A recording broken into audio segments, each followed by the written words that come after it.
Assalamualaikum warahmatullahi wabarakatuh. Perkenalkan saya Narasura Negara dengan NIM 3333220118. Jadi di sini saya akan mengerjakan tugas mingguan modul 5 statistika 2 untuk shift 1.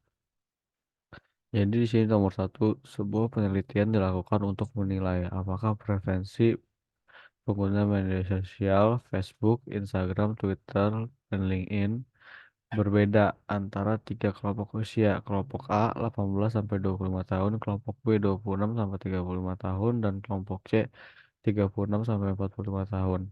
Sebanyak 280 orang partisipan diminta untuk memilih preferensi mereka. Lakukan uji T-square pada tingkat kepercayaan 95% untuk menentukan apakah preferensi penggunaan media sosial berbeda antara kelompok usia. Jadi di sini ada datanya di bawah sini. Setelah ini kita lanjut ke software Minitab. Nah, pertama-tama kita pindahin dulu eh, data-data yang tadi ada di soal ini ke dalam software Minitab ini. Di sini saya sudah pindahin. Selanjutnya kita pilih ke Stat, lalu Tables, lalu di sini Chi-square Test for Association. Nah, di sini kita pilih yang Summarize Data into a Table. Lalu di sini Facebook sampai LinkedIn. Setelah itu kita lanjut langsung oke aja. Nah, di sini didapat untuk Chi-square personnya 14,952, DF-nya 6, dan P-value-nya 0,021. Nah, selanjutnya kita juga bisa menggunakan software RStudio untuk soal nomor satu ini. Eh, Lanjut ke software RStudio. Nah, di sini saya sudah buat sinteksnya. Jadi untuk nomor satu itu sinteksnya usia, matriks, lalu masukin datanya 30, 25, 20, 25, 30, 15, 20, 15, 25, 15, 30, 30. Lalu untuk arrow yang ketiga di names list ABC-nya itu Facebook, Instagram, Twitter, dan LinkedIn. Lalu untuk menampilkan hasil usia dengan sinteks hasil underscore usia square dot test usia, lalu hasil usia ini untuk menampilkan hasilnya. Langsung kita run aja. Pertama-tama kita masukin ini ke software studionya dulu. Nah, di sini udah terbaca. Lanjut untuk menampilkan hasil usianya ya.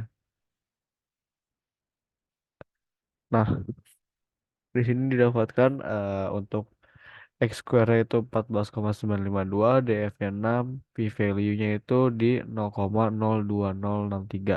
Nah, di sini untuk P-value-nya itu di bawah 0,05. Jadi dapat disimpulkan dari nomor satu ini terdapat perbedaan antara preferensi pengguna media sosial itu dengan kelompok usia. Jadi untuk H0 ditolak dan H1 diterima. Lanjut ke nomor 2. Di sini perusahaan farmasi XYZ mengembangkan sebuah formula obat flu sebanyak 25 pasien flu atau yang menderita gejala yang serupa telah diuji.